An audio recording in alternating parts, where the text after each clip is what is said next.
सरकार ने देश में अश्लीलता फैलाने वाले ऐप्स पर पाबंदी लगा दी है। इनकी संख्या 25 है। सूचना और प्रसारण मंत्रालय ने इंटरनेट प्रोवाइडर से कहा है कि अश्लीलता फैलाने वाले 25 ऐप्स दिखने नहीं चाहिए। इस कदम के पीछे जो सबसे बड़ी ताकत है और जो सबसे बड़ी चिंता है वो है महिला और बच्चों के अधिकार। सरकार मानती है कि महिला की डिग्निटी और बच्चों की मासूमियत की रक्षा होनी ही चाहिए। इसीलिए ऐसा कंटेंट समाज से दूर रहना चाहिए जो उनके खिलाफ हो। सरकार को साधुवाद। लेकिन आजकल समाज में कुछ ऐसे लोग आ गए हैं जो महिला का सम्मान नहीं करते हैं, उनके खिलाफ गंदी बातें बोलते हैं, बदतमीजी करते हैं। लेकिन अफसोस की बात यह है कि इनका सामाजिक रुतबा बहुत ज्यादा है। इन्हें बाबा तक का दर्जा मिल गया है। हम आज अनिरुद्धाचार्य की बदतमीजियों का जिक्र करेंगे। ये बाबा शादीशुदा है, इनके बच्चे हैं, फिर भी ये महिलाओं के खिलाफ ऐसी टिप्पणी करते हैं जो अश्लीलता से कम नहीं होती। जरूरत तो इनकी बदतमीजियों को भी इंटरनेट पर सेंसर करने की है, क्योंकि इनका दम कम रील के दम पर ही चल रहा है। ये कथा कम और रील ज्यादा बनवाते हैं, लेकिन ऐसा अब तक तो हुआ नहीं है।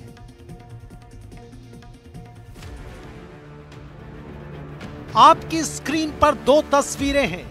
एक तरफ वो ऐप हैं जिन पर पाबंदी लगा दी गई है और दूसरी तरफ अनिरुद्धाचार्य हैं। ऐप पर आरोप है कि वो औरतों और बच्चों के अधिकारों का उल्लंघन कर रहे थे, समाज में अश्लीलता फैला रहे थे, इसलिए उन पर पाबंदी लगा दी।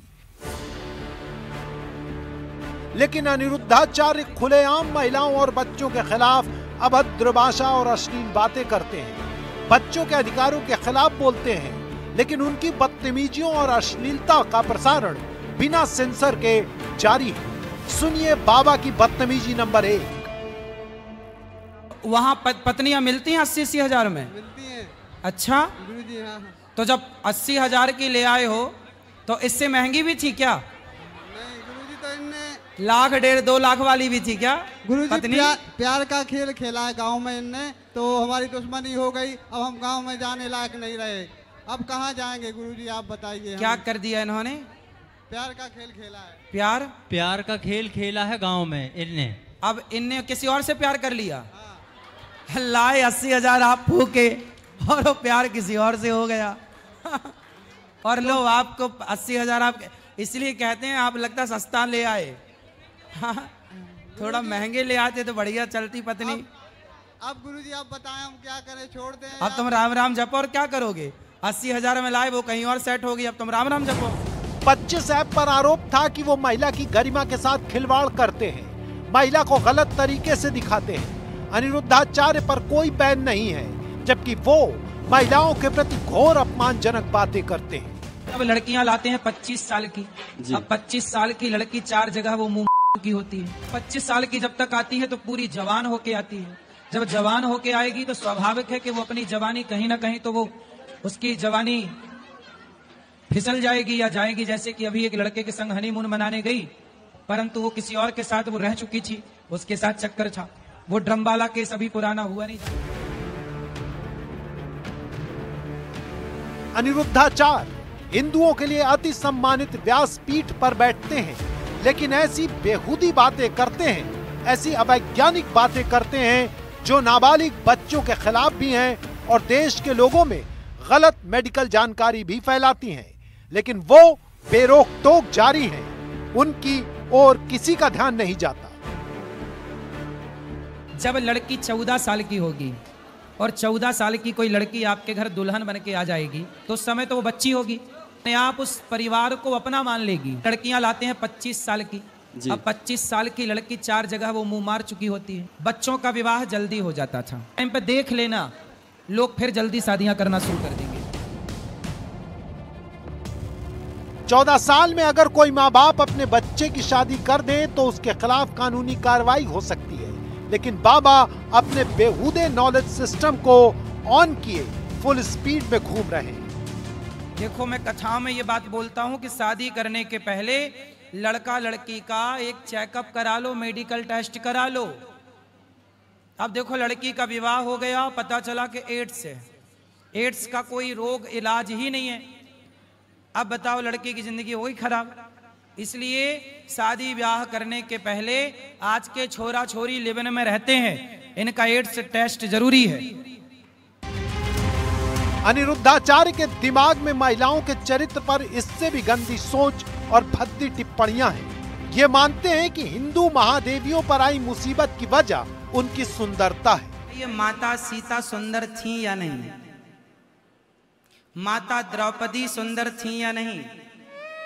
कितनी सुंदर थी? अति सुंदर। कितनी सुंदर थी? अति सुंदर। और माता सीता अति सुंदर थी, इसलिए रावण ने माता सीता का हरण क्यों किया? बहुत सारे कारण रहे होंगे माता सीता के हरण में, पर यह भी एक कारण था कि माता सीता की सुंदरता ने, माता सीता बहुत सुंदर थी, इसलिए रावण ने उन्हें हरने का मन बनाया। द्रौपदी माँ बहुत सुंदर थी, इसलिए उनसे विवाह करने के लिए कर्ण भी गए थे, दुर्योधन भी गए थे। जब स्वयंवर था द्रौपदी का तो बहुत लोग गए थे। इसलिए कहा गया है, हमने एक दिन कथा में कहा, 1 वर्ष पहले कथा में हमने कहा था कि स्त्रियों का अति सुंदर होना यह गुण नहीं, दोष है। अनिरुद्धाचार्य की बदतमीजियों पर पाबंदी लगनी चाहिए। समाज में मर्यादा को महत्व दिया जाता है, जबकि ये बाबा मर्यादा का माँ भी नहीं जानता।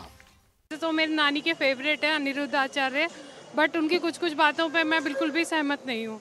मैं खुद एक यहाँ दिल्ली में अकेले रह रही हूँ, पूरा सरवाइव कर रही हूँ। अगर मैं इन बातों को मानती तो मैं शायद घर से भी बाहर ना निकल पाती। अगर आप हमारी इंडिपेंडेंस पे इतना क्वेश्चन कर रहे हैं, हम इतने सालों से रेप केसेस और पता नहीं क्या क्या अबडक्शन हमारे हो जाते हैं, बिना किसी, जिसे कहते हैं ना, बिना किसी सोचे समझे लोग हमें उठा के ले जाते हैं, और हम सूट पहने या हम कुछ भी पहने, स्लीवलेस पहने, बैकलेस पहने, हमें उसी नज़र से देखा जाता है। ये चीज़ हमारी सोसाइटी को समझानी पड़ेगी कि हमारे कपड़े और हमारा रहन सहन हमारा कैरेक्टर डिफाइन नहीं करता।